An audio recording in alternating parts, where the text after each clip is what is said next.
നന്ദു, കോൺഗ്രസ് ഭയങ്കര ഒരു വല്ലാത്ത കുരുക്കിലേക്ക് നീങ്ങുകയാണ്. ഈ ബങ്കിം ചന്ദ്ര ചാറ്റർജിയുടെ നേരിട്ടുള്ള പിൻഗാമി, നേരിട്ട് ബ്ലഡ് റിലേഷൻ ഉള്ളതാണ് സുമിത്ര ചാറ്റർജി. അദ്ദേഹം സോണിയയ്ക്ക് തന്നെ കത്തയക്കുന്ന ഒരു സാഹചര്യം ഉണ്ടായി. ചരിത്രപരമായ അബദ്ധത്തിൻ്റെ ആവർത്തനമാണ് ഇന്നലെ സോണിയ AICC ആസ്ഥാനത്ത് നടത്തിയത് എന്ന കത്തിൽ അദ്ദേഹം പറയുന്നു.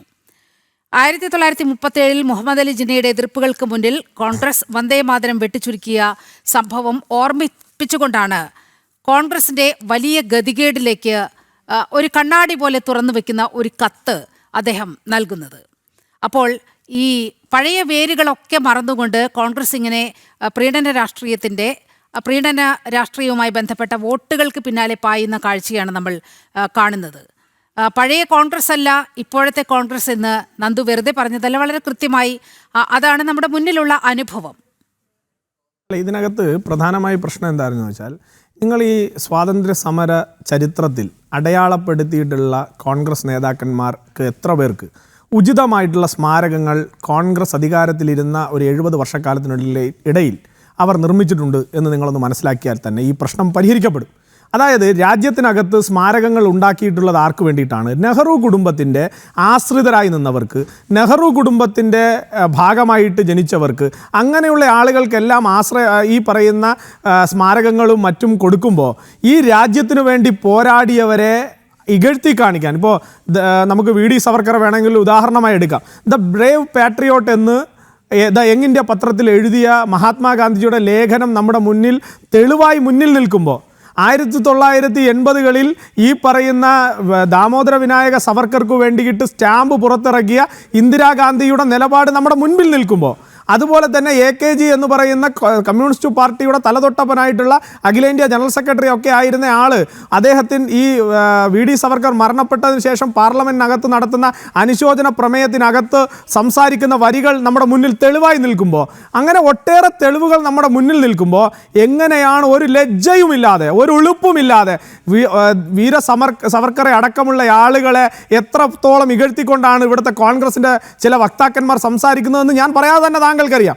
ഇവരെല്ലാം മനസ്സിലായി. ഇപ്പോൾ കഴിഞ്ഞ ദിവസം എൻ്റെ ശ്രദ്ധയിൽപ്പെട്ടത്, നമ്മുടെയൊക്കെ ഈ പറയുന്ന ചർച്ചകളിലൊക്കെ വരുന്നൊരു കോൺഗ്രസിൻ്റെ വക്താവ്, അദ്ദേഹം വിചാരിക്കുന്നത് രാജാവിനേക്കാൾ വലിയ രാജ്യഭക്തി കാണിക്കുന്ന ആളുകൾ, ഞാൻ പേരുകളൊന്നും പറയുന്നില്ല, അങ്ങനെയുള്ള ആളുകൾക്ക് ചുളുവിൽ പ്രശസ്തനാവാൻ വേണ്ടിയിട്ട് ചില ആളുകൾ ഇറങ്ങി തിരിച്ചിട്ടുണ്ട്. അവരൊക്കെ വിചാരിച്ചിരിക്കുന്നത് അവർ രാജാവിനേക്കാൾ വലിയ രാജ്യഭക്തി കാണിക്കാൻ വേണ്ടിയിട്ട് ഇറങ്ങിത്തിരിക്കുകയാണ്. അയാൾ ഈ ഇന്ത്യ മഹാരാജ്യത്തോട് വന്ദേ മാതരം പാടിയതിന് മാപ്പ് ചോദിക്കുന്നതിന് ഇയാൾ ആരാ?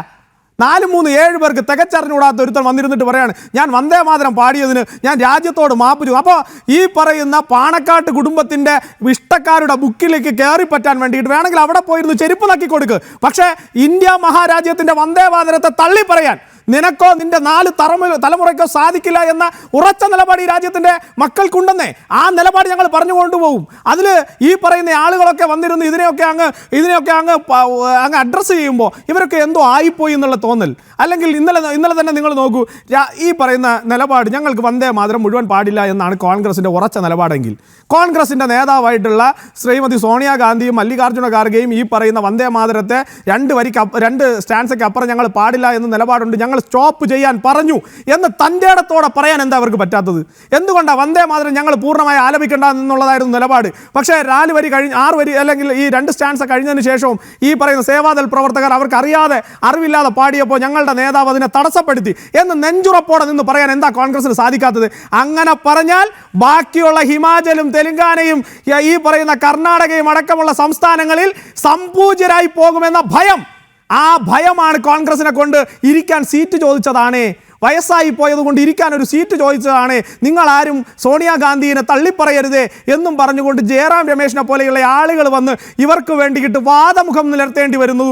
അതുപോലെ തന്നെ ഈ പറയുന്ന ക്യാപ്സ്യൂളുകൾ വിഴുങ്ങേണ്ടി വരുന്നു എന്ന് പറഞ്ഞാൽ കോൺഗ്രസ് എത്രത്തോളം വലിയ പ്രത്യാശാസ്ത്ര ദാരിദ്ര്യം നേരിടുന്നു എന്നുള്ളതിൻ്റെ തെളിവാണെന്ന്.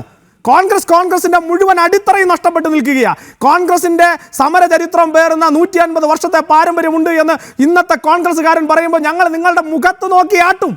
ഞങ്ങൾ നിങ്ങളുടെ മുഖത്ത് നോക്കി പറയും, നല്ല ഒന്നാന്തരം ആട്ടും തോലിട്ട ചെന്നായ്ക്കളാണ് കോൺഗ്രസിനകത്ത് ഇരിക്കുന്നത് എന്ന് ഞങ്ങൾക്ക് പറയേണ്ടി വരുന്നുണ്ടെങ്കിൽ ഈ നിങ്ങളുടെ വക്താക്കന്മാരെ പോലെയുള്ള ചില ആളുകളാണ് നിങ്ങൾക്ക് ഇത്തരം ഫ്രൈസുകൾ ഞങ്ങളുടെ കയ്യിൽ നിന്ന് താമരപത്രം പോലെ വാങ്ങിത്തരുന്നത് എന്ന് പറയാതെ പോകാൻ സാധിക്കില്ല. ഇപ്പോൾ നേരത്തെ താങ്കൾ പറഞ്ഞല്ലോ, ഞങ്ങൾക്കൊരു വിഷയത്തിൽ ഞങ്ങൾക്ക് എതിർ നിലപാട്. ഇപ്പോൾ ഞങ്ങൾ പറഞ്ഞു, കാശ്മീരിനെ ആർട്ടിക്കിൾ 370 നടപ്പിലാക്കുന്നതിന് ഞങ്ങൾക്ക് എതിർപ്പുണ്ടായിരുന്നു. ഞങ്ങൾ ആ കാലഘട്ടത്തിലൊക്കെയും എല്ലാ സമയത്തും ആർട്ടിക്കിൾ 370 എതിരായിട്ടുള്ള നിലപാട് സ്വീകരിച്ച് മുന്നോട്ട് പോയവരാണ്. ആ സമയത്ത് ഞങ്ങൾ അറസ്റ്റ് ചെയ്യപ്പെട്ടിട്ടുണ്ട്, ജയിലിൽ കിടക്കപ്പെട്ടിട്ടുണ്ട്. ഞങ്ങളുടെ പാർട്ടിയുടെ നേതാവായിരുന്ന ശ്യാമപ്രസാദ് മുഖർജി ആർട്ടിക്കിൾ 370 പോരാട്ടത്തിൻ്റെ ഭാഗമായിട്ട് ജയിലിൽ കിടന്നാണ് മരണപ്പെട്ടത്. അങ്ങനെ ജയിലറകളിൽ മരണം ഞങ്ങളെ തേടി വന്നപ്പോഴും ഞങ്ങൾ പറഞ്ഞ നിലപാടുകളിൽ നിന്ന് പിന്നോട്ട് പോയിട്ടില്ല. ഇതിപ്പോൾ അഴയിലിട്ടിരിക്കുന്ന എന്തോ ഒരു സാധനം കാറ്റടിക്കുമ്പോൾ അങ്ങോട്ടും ഇങ്ങോട്ടും ആടും എന്ന് പറയുന്നത് പോലെയാണ് കേരളത്തിലെയും കേന്ദ്രത്തിലെയും കോൺഗ്രസിൻ്റെ നിലപാട് എന്ന് പറയാതിരിക്കാൻ പറ്റില്ല. അങ്ങനെ പറയേണ്ടി വരുന്നത് നിങ്ങൾക്കൊരു പ്രത്യയശാസ്ത്രത്തിൻ്റെ അടിത്തറ ഇല്ലാതെ പോകുന്നു. നിങ്ങൾ ഈ രാജ്യത്തെ സ്വാതന്ത്ര്യ സമര സേനാനികളെ ഒറ്റിക്കൊടുക്കുന്നു. മുസ്ലിം ലീഗിൻ്റെ പ്രീണന രാഷ്ട്രീയത്തിനു വേണ്ടി നിങ്ങൾ ഈ രാജ്യത്തെ ഒറ്റിക്കൊടുക്കുന്നു എന്ന നിലപാട് കൃത്യമായി ഈ രാഷ്ട്രത്തെ സ്നേഹിക്കുന്നവർക്കുണ്ട് എന്ന് പറയാതെ പോകാൻ സാധിക്കുന്നില്ലാത്തത് കൊണ്ടാണ് പറഞ്ഞു പോകുന്നത്. ഇന്ന് ബി.ജെ.പിയുടെ സംസ്ഥാന അധ്യക്ഷൻ വളരെ കൃത്യമായി പഴയ വിഭജന രാഷ്ട്രീയത്തിൻ്റെ കാര്യങ്ങൾ പറഞ്ഞു വെക്കുകയുണ്ടായി. ഈ ജിന്നെ ഉയർത്തിയ അതേ വിഘടനവാദത്തെ കേരളത്തിൻ്റെ മണ്ണിൽ വേരുറപ്പിക്കാനുള്ള നീക്കങ്ങളാണ് നടക്കുന്നത് എന്നുവരെ ബി.ജെ.പി സംസ്ഥാന അധ്യക്ഷൻ രാജീവ് ചന്ദ്രശേഖറിന് പറയേണ്ടി വന്നു. കാരണം ഈ സർക്കാർ അധികാരത്തിൽ വന്നതിന് ശേഷം എല്ലാം നമ്മൾ കാണുന്ന കാര്യമാണ്. ദേശീയതയുമായി ബന്ധപ്പെട്ട് ഏതെങ്കിലും ഒരു ഘടകം സർക്കാരുമായി ബന്ധപ്പെട്ട ഒരു തീരുമാനത്തിൽ ഉണ്ടാകുകയാണെങ്കിൽ അതിനെതിരെ സടകുടഞ്ഞെണീക്കുന്ന മതമൗലികവാദികളെ, ഇസ്ലാമിസ്റ്റ് ശക്തികളെ, ജമാഅത്തെ ഇസ്ലാമിയൊക്കെയാണ് നമ്മൾ കാണുന്നത്. അതിൻ്റെ ഏറ്റവും ഒടുവിലത്തെ ഒരു ഉദാഹരണം ആണ് ഇന്നലെ നമ്മൾ കണ്ടത്. അപ്പോൾ ഈ മണ്ണ് എങ്ങോട്ടാണ് പോകുന്നത് എന്നുള്ള ഒരു വലിയ ആശങ്ക നിലനിൽക്കുകയാണ് നന്ദു. അല്ല, ഇതിനകത്ത് ശ്രീ രാജീവ് ചന്ദ്രശേഖർജി പറഞ്ഞത് 100% ശരിയാണ്. അതായത് വിഭജനത്തിന് മുൻപുള്ള അഖിലേന്ത്യാ മുസ്ലിം ലീഗിൻ്റെ മുഹമ്മദ് അലി ജിന്നയുടെ മുഖമാണ് ഇന്ന് ഇന്ത്യൻ യൂണിയൻ മുസ്ലിം ലീഗിൻ്റെ നേതാക്കൾക്ക് എല്ലാവർക്കും ഉള്ളത് എന്നുള്ള കാര്യത്തിൽ ആർക്കാ തർക്കമുള്ളത്? അവർക്കെല്ലാവർക്കും മുഹമ്മദ് അലി ജിന്നയുടെ അതേ മുഖവും അതേ ഭാവവും അതേ താളവും അതേ സ്വരവും ഈ പറയുന്ന ഇന്ത്യൻ യൂണിയൻ മുസ്ലിം ലീഗിന് വന്നിരിക്കുന്നു എന്നുള്ള കാര്യത്തിൽ തർക്കമില്ല. നമ്മൾ മുമ്പ് കണ്ടിരുന്നത് മലപ്പുറത്തെ ഒരു സംസ്ഥാനമാക്കി മാറ്റണം എന്ന ആശയത്തിലായിരുന്നു മുസ്ലിം ലീഗിൻ്റെ ഏതെങ്കിലും തരത്തിലുള്ള പിടിവാശികൾ തുടങ്ങുന്നത് എങ്കിൽ പതിയെ ക്രമേണ കേരളത്തിലെ അവരുടെ ജനസംഖ്യാടിസ്ഥാനത്തിലുള്ള വർധനവിൻ്റെ അടിസ്ഥാനത്തിൽ അവരുടെ ഡിമാൻഡുകളുടെ രൂപവും ഭാവവും മാറുന്നു. അവരുടെ ഡിമാൻഡുകൾ വലിയ രീതിയിലേക്ക് മാറുന്നു. അവർ ഈ കേരളത്തിനകത്ത് ദേശീയ കാഴ്ചപ്പാടുള്ള ഒന്നും തന്നെ വേണ്ട എന്ന് അവർ പറയുന്നു. ഞാൻ ചോദിക്കട്ടെ, പാണക്കാട് തങ്ങൾ ഉൾപ്പെടെയുള്ള ആളുകൾ വളരെ വലിയ മതേതരവാദികളാണെന്ന് ഇവിടുത്തെ കോൺഗ്രസ്സുകാരൊക്കെ വന്നിരുന്നു എല്ലാ ചാനൽ ചർച്ചകളിലും പറയുന്നു. ഞാൻ വളരെ സിമ്പിളായൊരു ലോജിക്ക് ഞാൻ ചോദിക്കട്ടെ, അത്രത്തോളം മതേതരത്വ മുഖമുള്ള ആളുകളാണ് പാണക്കാട്ട് തങ്ങളും അതുപോലെ പാണക്കാട്ട് കുടുംബവും മുസ്ലിം ലീഗുമെങ്കിൽ ഞാൻ അവരോട് ചോദിക്കുന്നു, കഴിഞ്ഞ 70 വർഷക്കാലമായി നിങ്ങൾ ഈ കേരള മണ്ണിനകത്ത് പ്രതിപക്ഷ സ്ഥാനങ്ങളിൽ ഇരുന്ന ആളുകളാണ്. അങ്ങനെയുള്ളപ്പോൾ എന്തുകൊണ്ട് മലയാള ഭാഷയുടെ പിതാവായിട്ടുള്ള തുഞ്ചത്തെഴുത്തച്ഛന് ഒരു സ്മാരകമൊരുക്കാൻ ഈ പറയുന്ന തിരൂരിൽ, മലപ്പുറം ജില്ലയിലെ തിരൂരിൽ എന്തുകൊണ്ട് മുസ്ലിം ലീഗ് നേരിട്ട് മതേതരത്വത്തിൻ്റെ മുഖമണിഞ്ഞ മുസ്ലിം ലീഗ് മുന്നോട്ട് വരുന്നില്ല? ഈ രാജ്യത്തെ എത്രയോ ഭാഷാസ്നേഹികൾ, എത്രയോ രാജ്യസ്നേഹികൾ ആവശ്യപ്പെട്ടതാണ് ഈ തുഞ്ചത്ത് രാമാനുജൻ എഴുത്തച്ഛൻ എന്ന് പറയുന്ന ഈ നാട്ടിൽ മലയാള ഭാഷയുടെ പിതാവിന് ഒരു സ്മാരകം ഉണ്ടാവണം തിരൂരിലെന്ന്.